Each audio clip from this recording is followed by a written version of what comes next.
Good morning, everyone. Welcome to Satsang. Let's make some silence first.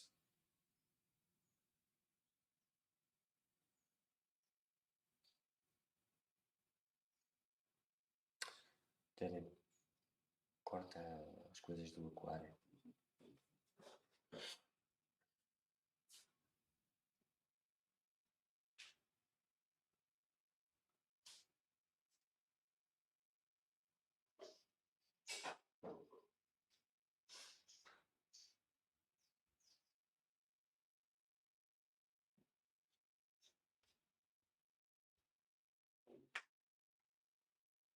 Am I worthy of the divine? Am I a mirror of the divine values? Am I mirroring those values? Am I presenting myself at my level best in front of God, honoring Him?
So once again, good morning, everyone. Welcome to Satsang.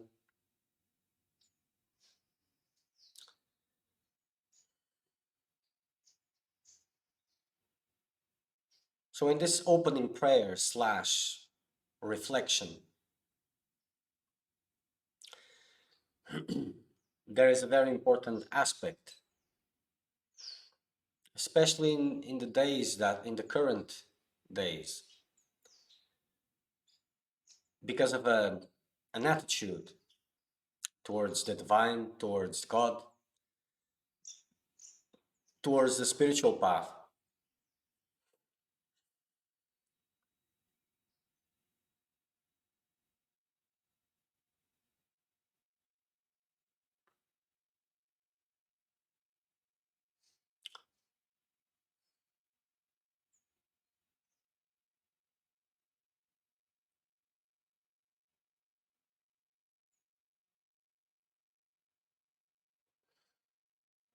So more or less, there's an idea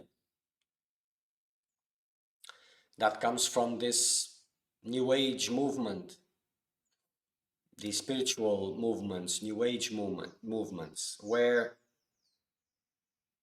it's a full acceptance of everything. That may be a path, of course, everything can, but that depends because each paths are different, lead to the same place, and how do you say this? There are different reactions according to individuals, and the same philosophy, the same aspect can bring many different things, from the best in you to the worst in you, depending on. So even this acceptance, and I will explain a little bit more of what it is, uh, in specific individuals it's good, but in the majority, well, where self-importance is very high, this creates distortions in understanding. And, well, more or less, the master prepares the disciple to God, to reach God. But there's a moment where God really opens his eyes and sees you as a seeker, and his attitude will be different. It will not be, because these days there's a lot of a lacking of mothers and fathers, and this brings a distortion of God. And God does not go and embrace you and all of that. He may if you're a child, a small child, but when you start growing up a little bit, it goes beyond this, because God is helping you to reach your highest, which is your divine nature. And if divine nature, if God nature is your highest, so why should you be seen as a weakling, someone who needs protection, care, and all of this? But it can be given depending on many circumstances, but only for a specific amount of time, whatever that means. It needs to move beyond. So when God pays attention to you, to your requests, after you have learned whatever you needed to learn, whatever that means, then God puts obstacles in your way, standing between you and God. He puts obstacles there. And depending on what you have built, worked, understood, your level of humility, your level of thirst for liberation, different reactions will come towards those obstacles. So if you're in the path of course, you're in the spiritual path, supposedly, but many in the spiritual path, if not the majority, are still using those circumstances as worldly means to get self-value, approval, to deal with their approval slash rejection complexes and all of this. And if the other part, which is the thirst for liberation, is not that strong, those obstacles will be uh, interpreted as rejection, some kind of rejection. If the purposes behind that calling for God were about improving life, changing circumstances of life, those obstacles will be interpreted as a rejection, and in the sense that I don't have what it takes, so this is what it's left. If the obstacles were some inability, some massive buildup that doesn't allow you to move forward, even if you've done everything right, or at least corrected what you've done wrong, and you have aligned yourself and you don't want anything else from the world anymore, it doesn't make sense, but still you're not being able to move forward, or you're being purged out from those spiritual circumstances where many forces seem to be at play.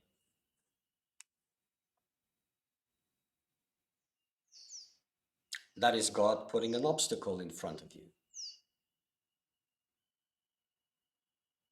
If you're connected to some kind of uh, action leads to reward or to punishment, and you have expectations with everybody, of course, but also with God, that God has to uh, reward you,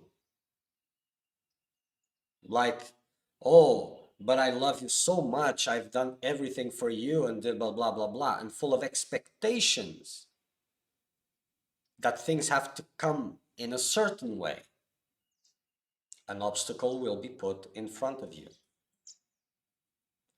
where that obstacle is telling you, look, forget about it. You don't have what it takes. You're not fit. You're not good enough.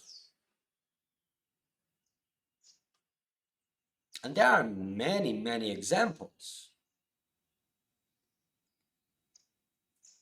For example, if working capability, if there's something like, what's the name of it? People that don't like to work, to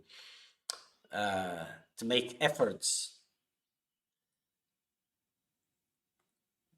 they imagine that it's just sitting down meditating and solves it, not because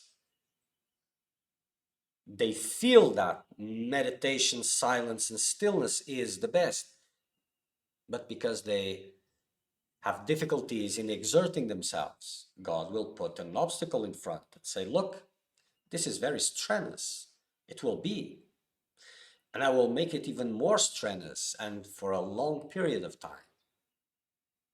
So all these obstacles, no matter what they are put in front of you. And the way you position towards them, this is what um, distinguish a seeker of truth from a seeker of well-being. Because it will take as long as it has. It may be solved fast depending on you and the circumstances and what you need to learn and what you need to let go. But it can take a long time because of the same reasons. But there's no impediment. There's never an impediment except on your part and the way you react to those obstacles, on how you see them. There are many, many stories from India, from the spiritual culture, because India holds these stories because it is the birthplace. So many stories give examples of these things.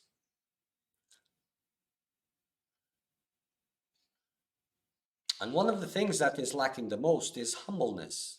Everybody thinks not only that he is worthy, but God has to present himself in front, to materialize in front of him, her.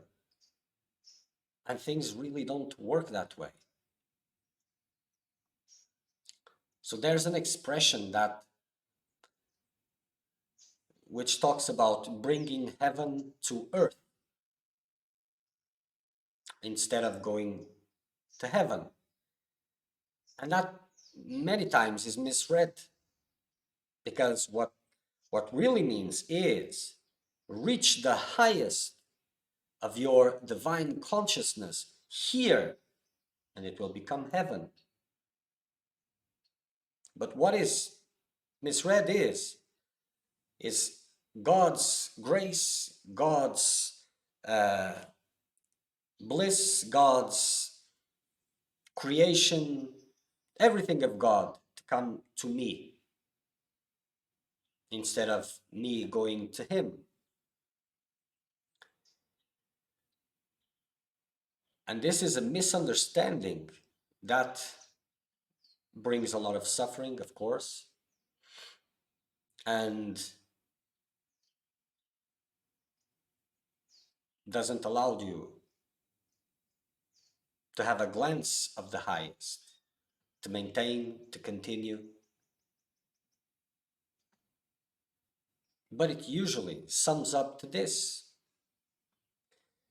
your level of thirst and your reasons, your real motivations in the spiritual path. Because there is the calling, if there is. If there isn't, there's nothing to say. But when there's the calling, there's always, always your worldly needs, which are mingled with that calling. Because, well, if the calling is pulling me in that direction, and these worldly needs are here, so they will be fulfilled in that direction. Of course, there's this reasoning, it's usually not present consciously, but it is there, inbuilt in the actions, the decision-making processes, and all of this.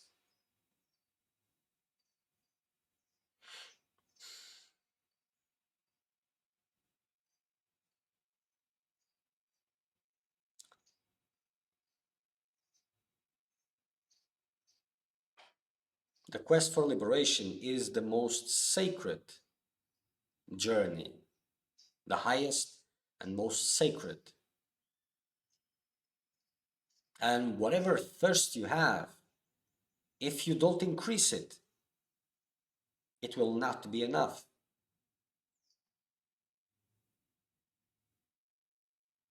If humbleness is not gained, you will not succeed.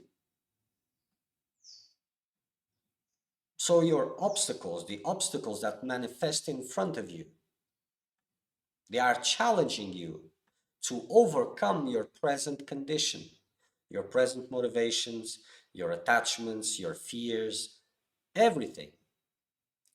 Your fears, your attachments, all of this, it's not a limitation, it's a challenge. It reveals a little bit of the story you'll have to go through. It reveals the path.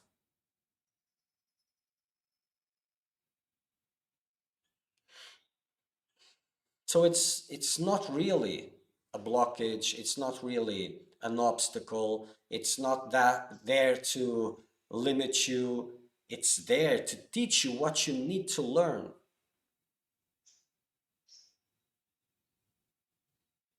And sometimes for those who cannot deceive themselves anymore, because as long as you can deceive yourself, you won't see it. And you reach a point that I won't be able to succeed. Even that is not the end. Even that is not the end. I've heard so many things, so many things. And people be in a hurry that it's like, oh, I'm going to waste my life if I don't reach liberation now, and I spend 10, 12, 15 years or more, and I don't succeed. So what they're really saying is they have more important things to do. And it's like, what is the safe? What is the real for them in that moment? Is that which they're losing, not what they're betting on. So this reasoning comes because of attachments, of what's really important. And it's like, well, if I'm not, I cannot have, if I cannot have any assurances that I will be successful in liberation, then I'll just enjoy what I have here. So, what is more important? Because a seeker of truth, when the thirst is high enough, he goes through the same doubts, but reactions are different. Because, okay, what if in 10, 15 years, 20 years, 30 years, I'm not able to achieve liberation? I'll be closer to liberation. Because there is, of course, the belief system of wishful thinking in terms of spirituality, and there is a strong tradition like yoga, for example, that reveals in a scientific way how things go. And once you reach the right conditions, liberation will have to come.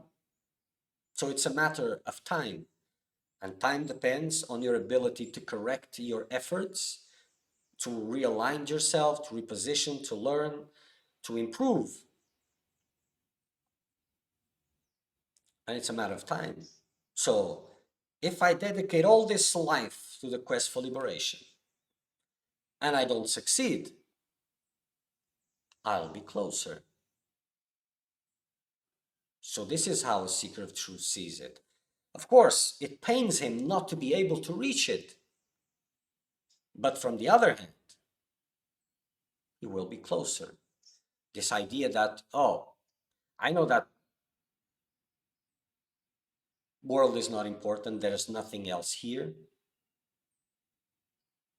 But in that situation, do I use the time to enjoy this with the limited vision of this life ends here and there's nothing else? Because that vision is what it exemplifies. In these um, environments, everybody speaks of reincarnation, but their lives reflect the opposite vision of reincarnation. It's like what they're living is just one life and I have to enjoy it. It's not that. It is a long journey, and somewhere it has to be stopped. So keeping on reincarnating. It's not by chance. It is guaranteed. Liberation from samsara, that's the thing which is not guaranteed. So you may see it in a sense of, well, I do it or I just dedicate myself to something else. You may see it that way, but that's not an intelligent way of seeing it. Because the more you work on it, the sooner it will come. Because the life that you are choosing and dedicating yourself, the difficult part is to come out of it. Because keeping on reincarnating, that is assured.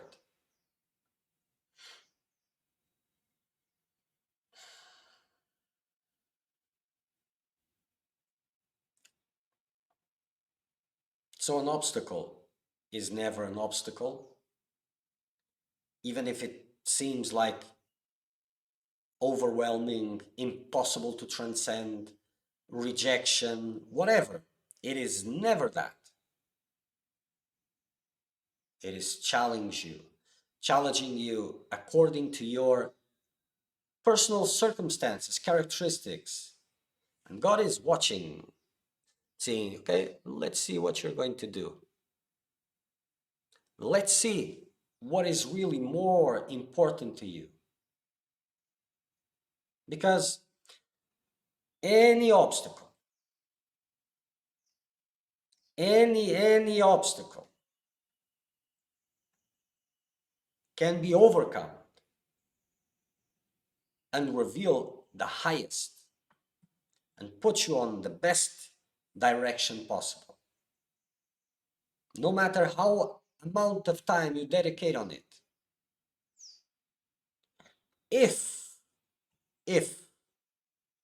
when the obstacle comes, you devote all your time to overcome it, you think of nothing else but overcoming it.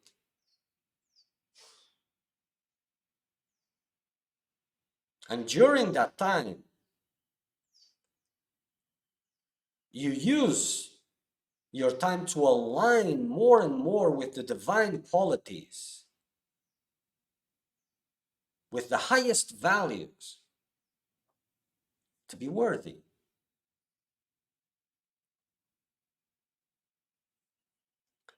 And if you focus on nothing else for the right reasons, and this is only the right reasons pass the test of time. And there's a cycle for it. So the bad reasons, they give you a strong energy to invest, but then they want some return. And well, as you get mature, your ability to wait increases. But then you have to wait longer, more and more and more and more and more and more and more and more. And eventually, all those motivations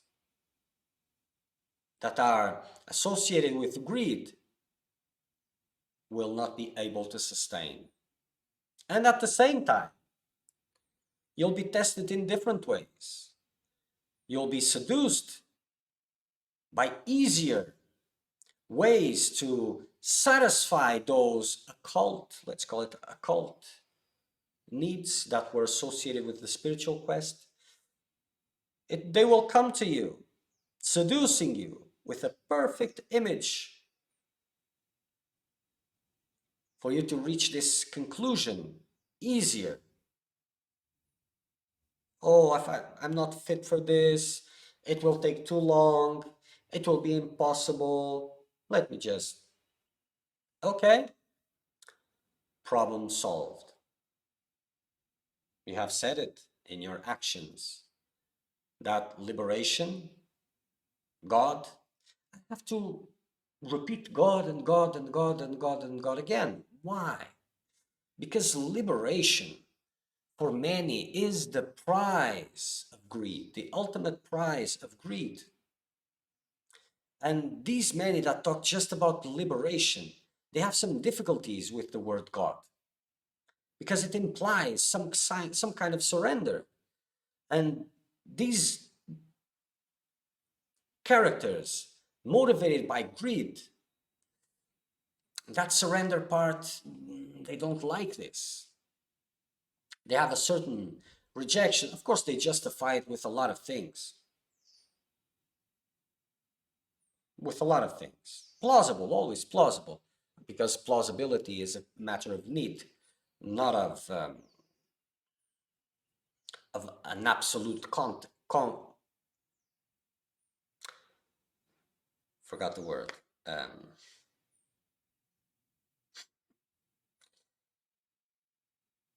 content. Maybe not that, but okay, whatever.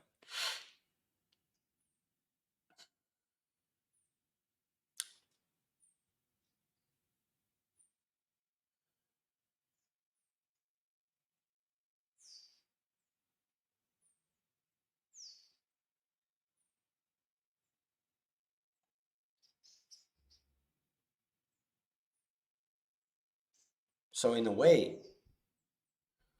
it is nature making its natural selection also. Only the pure ones shall pass. And the purity is not an inherited condition. It is the essential condition, of course. Purity is there for everyone, but it's surrounded by other things that become precious. So this is why it is a path of undressing yourself, of letting go, of detachment, so that what really lasts in the end is this inner primal purity. And these obstacles and the way you react to them and time which is involved and all of this, they are revealing you in reality your path towards the divine.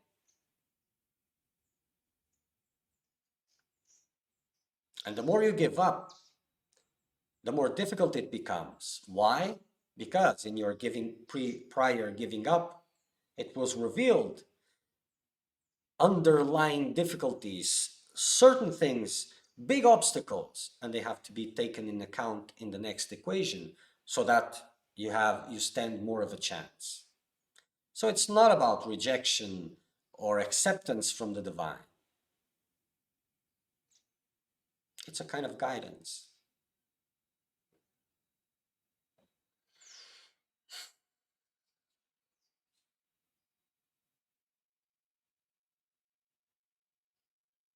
So in the end of the day, it's not your capabilities that matter. It's not what you can do well or wrong. It's not the kind of person that you can be classified at this moment as a good person, someone who has done always the best, or a bad person, someone who has always done the worst. It doesn't matter what you were yesterday.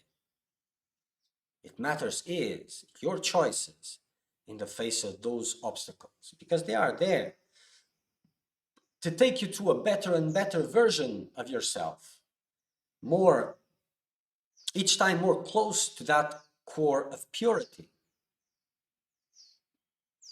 And if you accept the challenge and exert yourself to rise above it, you are letting go those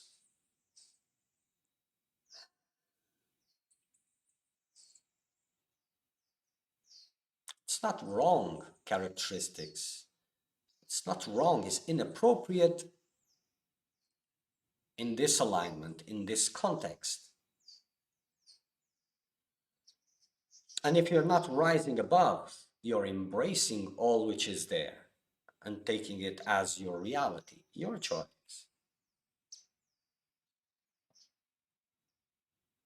It doesn't matter the obstacle, because for those who stand firm and increase their level of devotion, surrender, attunement, and they focus on this all their time, eventually that door will open.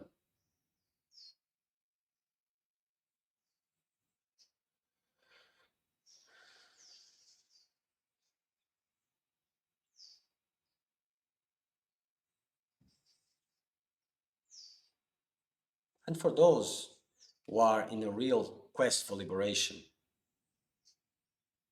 and they recognize that there's nothing else worthwhile in the world,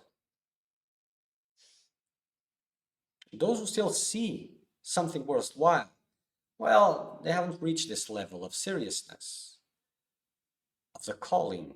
But those who see it, well, this is opportunity. But it won't be if you fall into the same problems.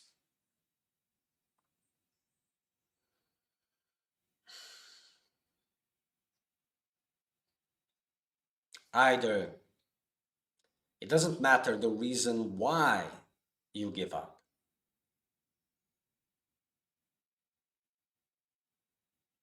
It is revealing in terms of the quest for liberation, of your quest for God. That's not the most important thing. Because the seeker of truth, if he doesn't succeed, he dies trying. There's nothing else for him. Nothing else. And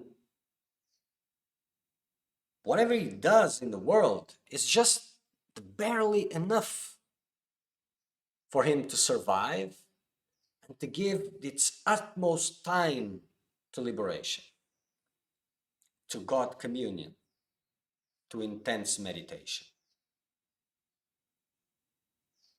Anything else is too much for the serious seeker.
Okay, so there's some questions here that I forgot in the last satsang to answer.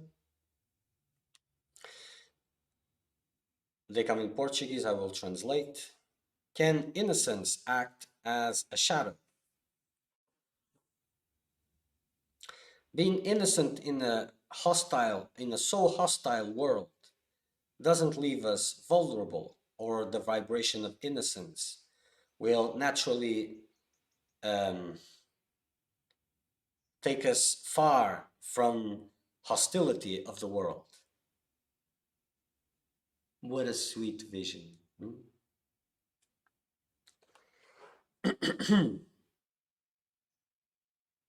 Well, first we would have to define innocence because, well, that's important. But characteristics of the personality, they are social mechanisms of getting from the world the precious energy, whatever form it may take. So the innocent and the wicked, they have, maybe that's not the best example, but okay, it's just for the example. So they are just different aspects of the same coin, because purity and real innocence has nothing to do with fragility. Absolutely nothing. This is an idea based on these observable circumstances. Like innocence is related to purity, but not that kind of innocence, and it doesn't reflect in that way. So usually the wickedness or the opposite of this innocent character is the one who goes and gets what he needs. And the ways he uses it to take the energy that he needs is according to his level of consciousness. So it can be by evil design or not evil designs, in good designs, but in proactive ways. This innocent character, fragile, which we are talking about here, he has different ways, more subtle ways of getting what he needs.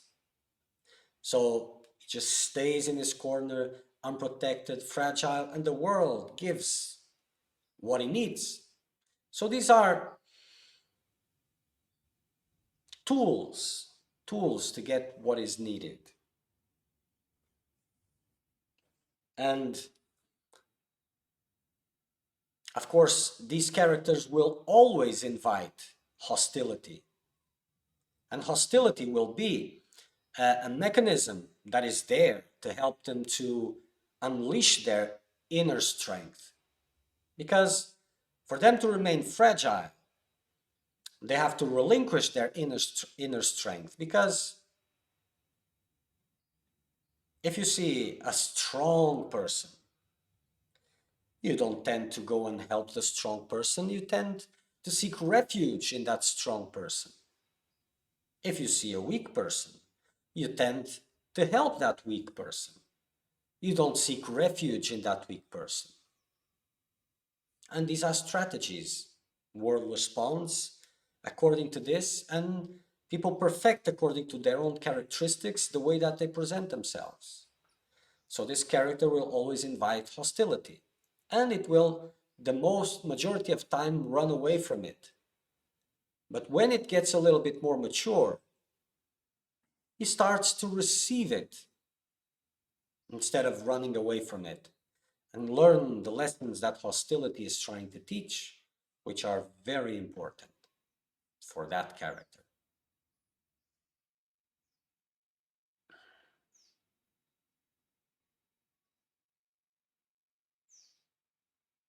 So a seeker of truth, a sage, he may be harmless in appearance. He may take the worst, but he is not weak, nor innocent in the sense of weakness.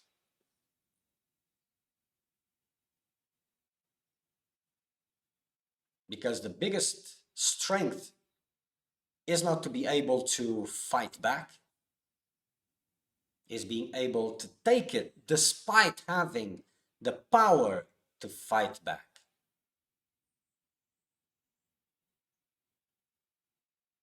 And so as taking hostility, aggression, because you cannot fight back and you mask that as some kind of goodness, it doesn't make it strength either.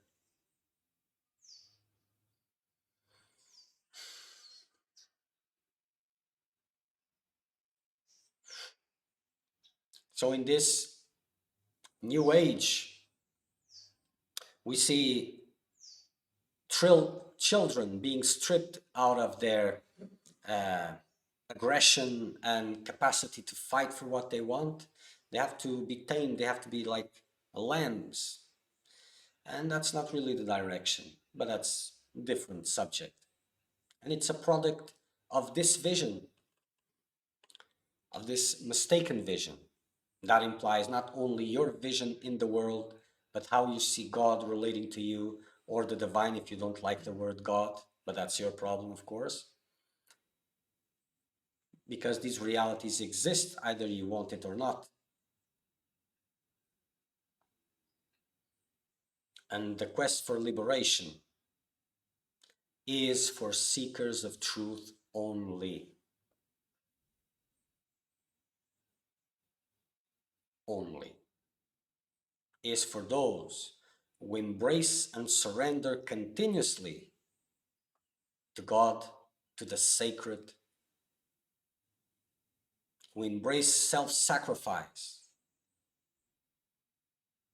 and sacrifice whatever they have in their present circumstance for those higher values. And they sacrifice whatever they need to maintain those values.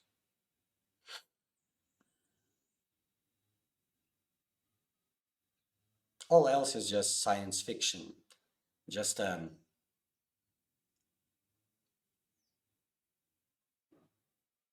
circumstantial mood of times, fashion-like.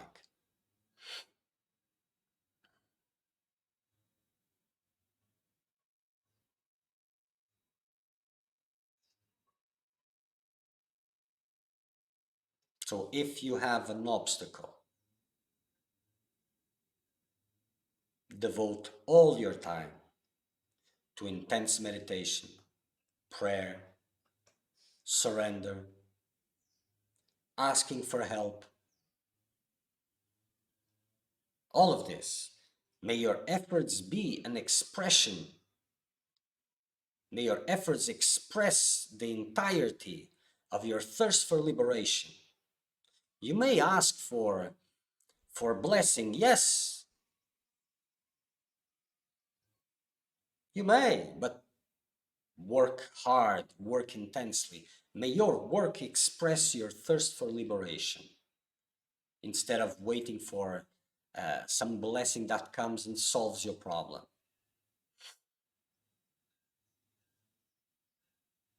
In human life, you see the ones that really care for you when you're going through difficulties, when you're going through abundant cycles of your life, you will have many, many friends.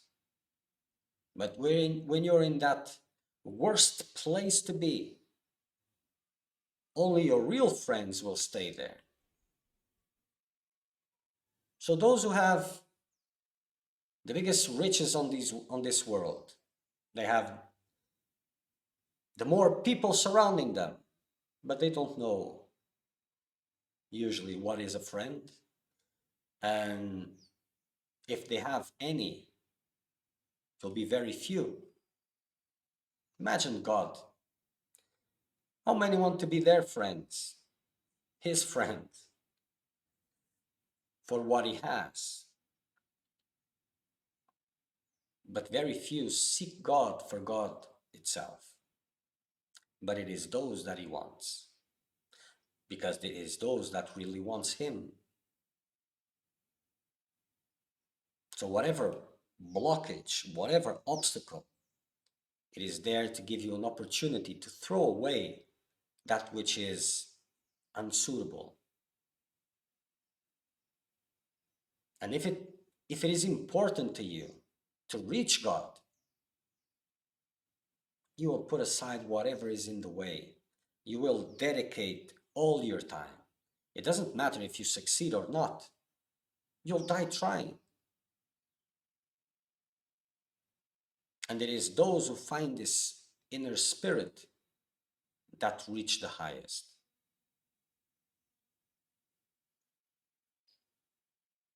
And there may be many things you have to let go.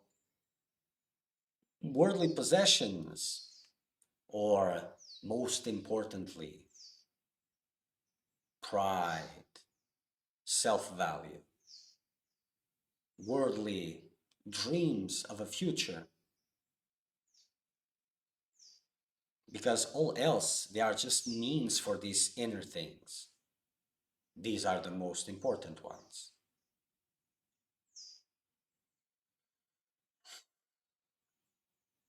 So if God has put an obstacle in front of you,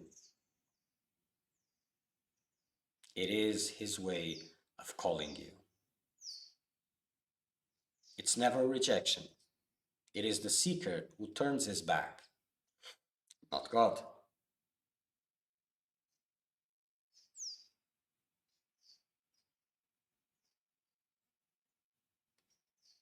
So when you convince yourself that there's no chance, there's no way, of course, if you believe that there's a way and you don't change, you don't let go what you need to let go, you don't learn what you need to learn, it will be indefinitely there. But if you convince yourself that, oh, there's no point, oh, I can't do it, oh, I don't have them, blah, blah, blah, blah, well, that's because certain things are still valued. But there's no going away from the spiritual path for those who have the calling. You're just taking a longer route.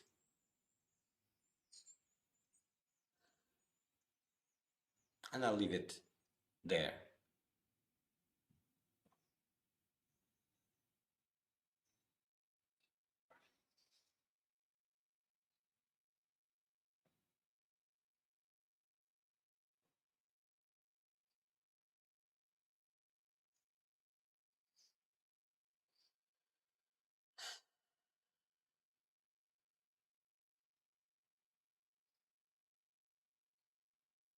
Okay, so next satsang, if there are no questions, nope, will be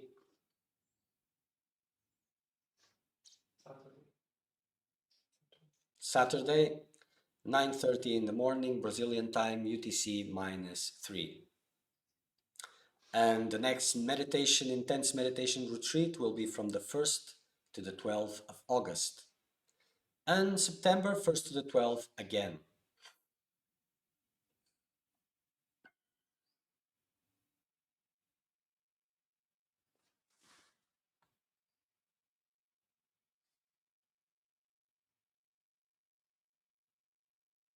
Use your time wisely because that's the most precious thing you have, the only thing you have.